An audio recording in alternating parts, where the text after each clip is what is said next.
Fenomena suhu panas dirasakan warga di sebagian wilayah Indonesia. Dalam 10 hari terakhir, suhu di Jakarta berada di angka 35 hingga 37 derajat Celcius. Lebih tinggi 1 derajat dari suhu normal musim panas. Badan Meteorologi, Klimatologi, dan Geofisika menyebut fenomena El Nino memicu berkurangnya curah hujan yang berdampak pada musim kemarau yang panjang. BMKG pun memprediksi cuaca panas berlangsung hingga bulan Oktober, lalu berangsur menurun di bulan Desember. Oktober ini masih diperkirakan akan berlangsung fenomena suhu terik atau suhu panas ini. Nah, seiring dengan di bulan Oktober hingga Desember, beberapa wilayah akan memasuki awal musim hujan. Walaupun memang karena ada faktor fenomena El Nino, juga curah hujan akan minim. Cuaca panas juga dirasakan di wilayah Tangerang Selatan. Suhu di wilayah ini mencapai 37,5 derajat Celcius dan menjadi yang tertinggi dalam 8 tahun terakhir. Kemarin tercatat itu hingga 37,5 derajat. Nah, 37,5 derajat itu merupakan rekor tertinggi ke-8 di stasiun klimatologi Banten ini. Di Surabaya dan sekitarnya, peningkatan suhu panas juga terjadi. Namun BMKG menilai suhu masih normal, berkisar 33 hingga 35 derajat Celcius. Surabaya di bulan September sampai dengan Oktober itu nilai suhu maksimum berkisar antara 33 sampai 35 derajat Celcius. Yang normal itu suhu maksimum tercatat di 35 derajat Celcius. Cuaca panas terik dikeluhkan warga karena mulai berdampak pada kesehatan mereka. Yang saya rasakan dehidrasi, kekurangan minum ya. Dehidrasi, terus badan agak gak enak gitu. Kayak flu, demam, batuk itu tuh sangat mempengaruhi banget gitu dari cuaca ekstrim panas kayak gini. Dari suhu tubuh yang awalnya biasa-biasa jadi batuk, flu karena perubahan cuaca. Dewan Pertimbangan PBID menyebut sejumlah gejala penyakit muncul akibat suhu panas terik seperti demam, mual, dan juga pusing. Kita panas, jadi kita perlu periksa temperatur badannya. Kalau di atas 37 itu mulai panas, kita harus cari sebabnya. Bisa karena udara panas, bisa karena sebab lain. Bisa juga gejala yang lain adalah kulitnya menjadi kemerahan. Kemudian nadi kita menjadi cepat dan kuat. Cepat dan kuat, serta ada sakit kepala, kemudian sempoyongan, kemudian ada mual, dan kadang-kadang menjadi kehilangan kesadaran. Ia menambahkan, untuk mengantisipasi dehidrasi akibat suhu panas, masyarakat diimbau untuk mengonsumsi air mineral yang cukup, serta menghindari makanan yang manis. Tim Liputan, Kompas TV. BMKG memprediksi suhu panas terik berlangsung hingga Oktober. Apa yang menjadi penyebab suhu panas terjadi serta bagaimana langkah antisipatif yang harus dilakukan agar terhindar dari dampak buruk suhu panas? Kita berbincang dengan Guswanto, Deputi Bidang Meteorologi BMKG, juga bersama dengan Anas Ma'ruf, Direktur Penyihatan Lingkungan Kementerian Kesehatan. Selamat malam Pak Guswanto, Pak Anas. Friska, Pak Anas. Ya, selamat malam Pak Gus, Pak Friska, salam sehat untuk kita semua. Selamat malam, salam sehat untuk kita semua. Saya ke Pak Guswanto. Jadi masyarakat kan merasakan, termasuk saya, bahwa suhu panas ini terjadi lebih panas lah dibanding biasanya. Sebenarnya faktornya apa saja yang menyebabkan ini, Pak Guswanto? Baik, Friska. Jadi fenomena panas terik yang terjadi saat ini sebenarnya dipicu oleh kondisi dinamika atmosfer. Antara lain, yang pertama, saat ini kan di musim kemarau ya. Sedangkan kalau kita lihat tutupan awan hujan atau pertumbuhan awan itu sangat jarang, khususnya untuk wilayah di selatan Katulistiwa. Ya, ini yang menyebabkan bahwa dengan adanya kondisi cerah tanpa tutupan awan, ini menyebabkan penyinaran matahari itu intens, langsung masuk ke bumi ya, tanpa adanya hambatan dari awan yang biasanya ada. Ya. Dan suhu inilah yang menyebabkan kondisi ini yang menyebabkan suhu itu meningkat. Dan yang kedua, kita lihat bahwa bulan September sebenarnya tepatnya sih tanggal 23 yang lalu ya, itu ada gerak semu matahari, di mana seolah-olah matahari itu bergerak dari ekuator menuju ke selatan. Nah, pada saat menuju ke selatan ini kan melintas di ekuator. Nah, inilah yang menyebabkan dampak penyinaran matahari juga relatif intens di ekuator. Dan kemudian ada faktor fenomena yang lain itu misalkan dengan adanya kecepatan angin, kemudian adanya kelembapan udara, itu hal-hal lain yang bisa menyebabkan untuk suhu itu kalau tidak ada angin, tidak ada kelembapan relatif yang tinggi, maka suhu akan naik. Seperti itu kira-kira, Priska. Nah, kalau dengan kondisi seperti ini tentu kan dampak ke kesehatan warga apa yang harus kita siapkan. Kalau dari Kementerian Kesehatan, Pak Anas, apa penyakit yang biasanya kerap muncul atau juga harus diantisipasi oleh warga dengan kondisi suhu panas seperti saat ini? Ya, baik Mbak Friska. Jadi tentu suhu yang tinggi ini kan tidak biasa bagi kita ya di Indonesia. Ya. Mungkin kalau kita pernah yang ke Tanah Suci itu kan pernah juga merasakan suhu yang tinggi. Tapi begini, memang banyak risiko yang kesehatan yang bisa diakibatkan karena suhu yang tinggi ini ya. Yang fatal itu adalah kalau terjadi heat stroke. Jadi semacam stroke, suhu panas yang tinggi sehingga tubuh nggak bisa mengontrol suhunya dan kemudian bisa terjadi kejang dan kemudian juga bisa berakibat fatal ya. Nah, tetapi ini bisa terjadi pada kelompok rentan terutama yang lemah lah badannya gitu. Nah, tetapi yang sering terjadi itu adalah heat exhaustion, jadi mudah lelah gitu, mudah lemah. Kemudian juga ada juga bisa heat cramp ya. Jadi kalau kita di udara terbuka atau di ruang terbuka panas kemudian melakukan aktivitas ini bisa terjadi kram ya, baik pada otot-otot kaki, perut, kemudian juga lengan dan sebagainya ya, karena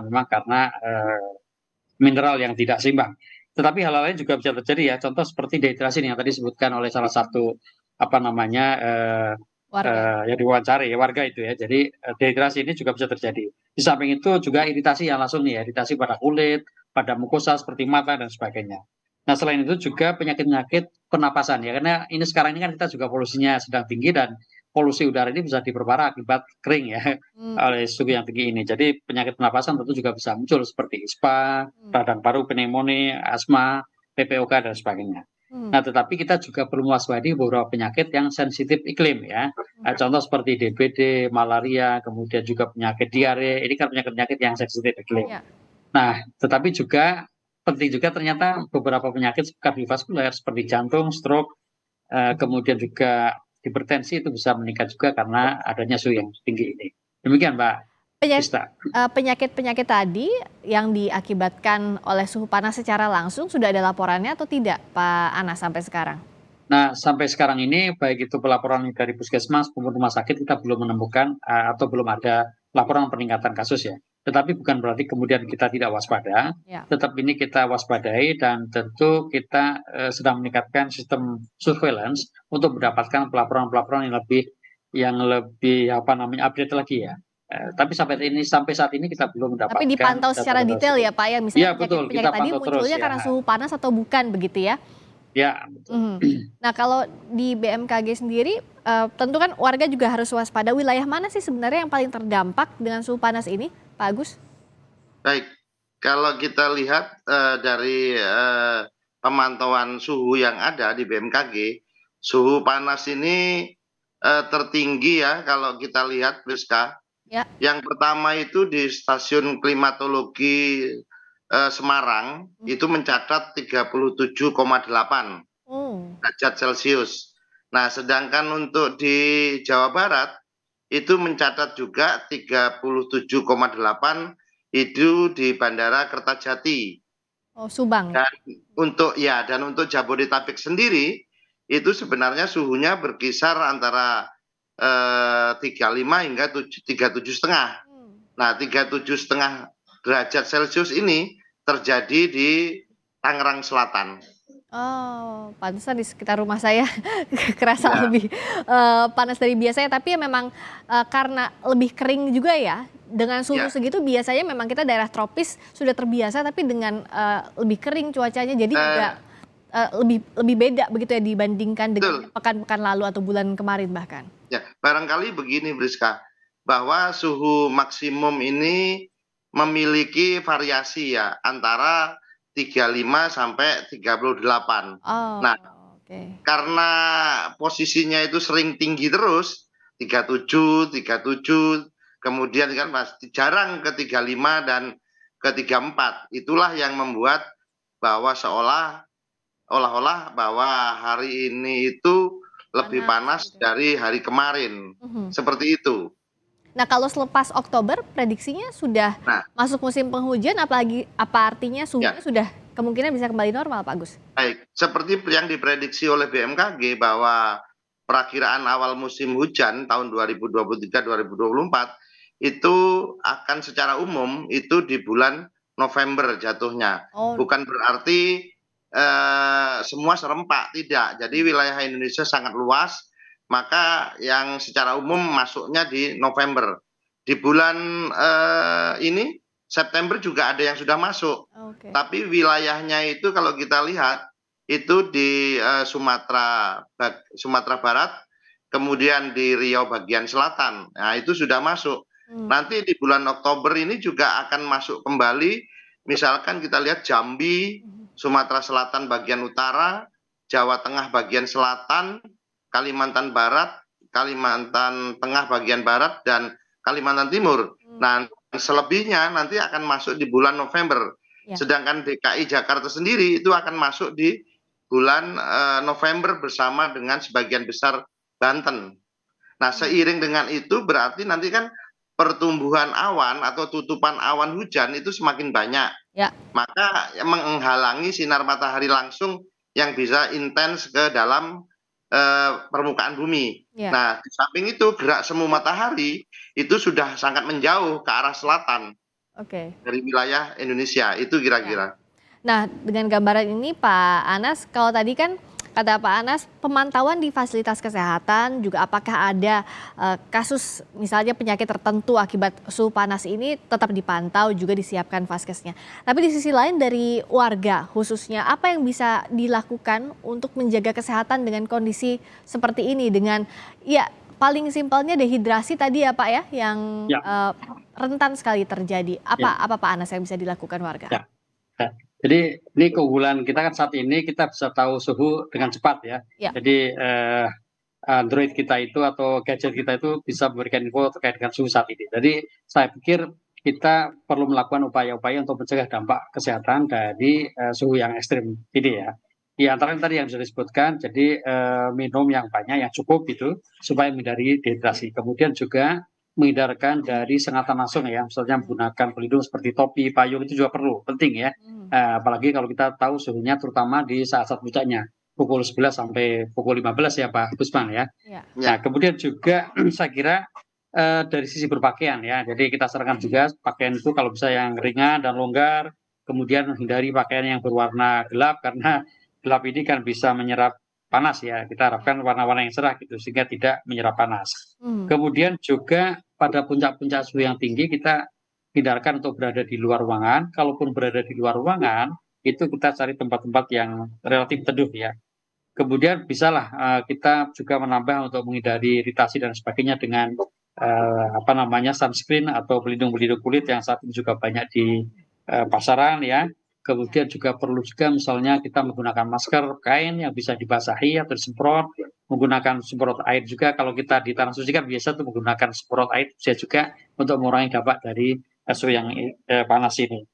Dan ini penting juga nih tip ya. Jadi di dalam suhu panas yang tinggi ini jangan sampai ada seseorang siapapun gitu ditinggalkan di tempat parkiran dalam keadaan pintu terkunci atau terjebak dalam mobil yang diparkir gitu. Ini juga berbahaya.